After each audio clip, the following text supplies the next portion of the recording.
Hello guys, welcome to our new blog.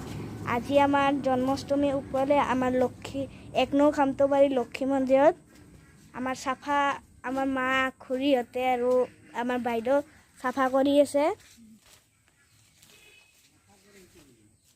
এয়া দেখাই দিছো আমাক। এয়া আমাৰ খুৰী,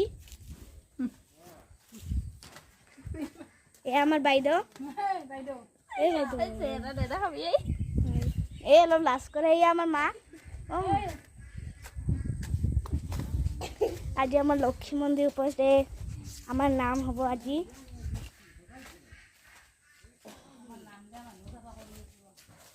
আমার নামতি আমার মা হয়, আমার মাও সাফাই কৰি আছে। আৰু আমি কামনা কৰিছো আমাৰ এনেকে নামটো জীৱন ভৰৰ কাৰণে চলি থাকে। ধন্যবাদ, বাই বাই।